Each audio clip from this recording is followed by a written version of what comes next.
People ask me all the time, like, hey, why are you a comedian? They want to know why I'm a comedian. I actually got bullied in school. I got bullied a lot, and I was 5'3" going to high school, and comedy was a good way for me to kind of get through that. And here's the thing, too. I don't know if anybody, has anybody here been bullied, by the way? Oh, like 6 of you, okay. Just a room full of bullies then, okay. I guess you guys are gonna hate this fucking joke. Don't wanna offend the bullies. They'll take me out back and beat the shit out of me. But I got bullied, and you know what they used to tell us if you got bullied in the 80s? They'd be like, you just need to stand up to him. You just need to stand up to him? Have you fucking seen the size of that guy? He's not the bully because he's the smallest guy in school. He's twice the size. He's had a mustache since grade 8. My dad is 50-50 against him at best. He hit on the teacher and he has a shot, okay? So what I'd actually stood up to my bully one day, and I didn't mean to, it wasn't planned, but what happened was, one day at recess, I go into the gymnasium, and I grew up in a small town in northern Alberta, kindergarten through grade 12, one school, entire school. So at recess, everybody would go into the gymnasium, and that's what we would do for recess for 15 minutes. It'd be like grade 1 students all the way up to grade 12 students. And I walk in there one day, and it is mayhem in the gym. Kids are crying, screaming, running around, and I'm trying to piece it together. And what has happened is somebody's left out like a rack of volleyballs. And the bully is taking these volleyballs, and he's playing murder ball with random kids, just like, ah, boom!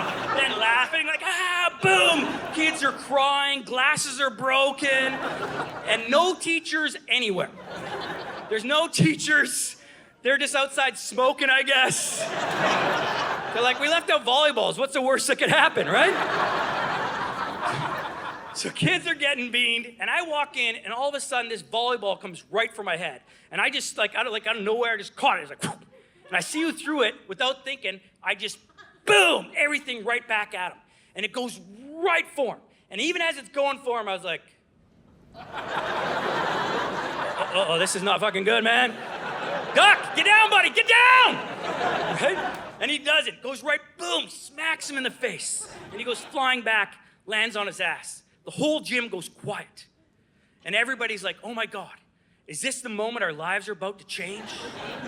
Kids start putting their glasses back together. They're looking at me, looking at him, like, what's gonna happen?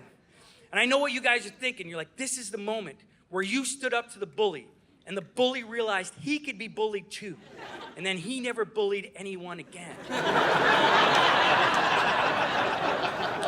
Well, if you're thinking that, you're fucking wrong, I'll tell you that. What he did is he got up and went, you are fucking dead.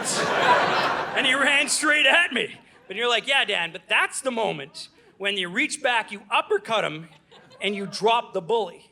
Like David taking down Goliath. Nope, that's not what I did either. You know what I did? I did what everybody does in this situation. I ran. I ran and I ran. I ran like my life depended on it, which, by the way, is actually really fast. Like, I was like one of those gazelles with a lion on his ass. My eyes were wide. I was like, oh, this is close. You know, doing moves and shit I didn't even know I had. I ran for so long, almost 10 minutes straight. By the time he caught me, he was too tired to beat me up. And that's the day I defeated the bully. Pretty big day. Pretty big day. Canada's biggest comedy tour is back. The Snowden comedy tour just keeps getting bigger and bigger and bigger. These taste funny. I hate bad people. In my generation, that was not something you strive for. Get your tickets today at snowdencomedytour.com.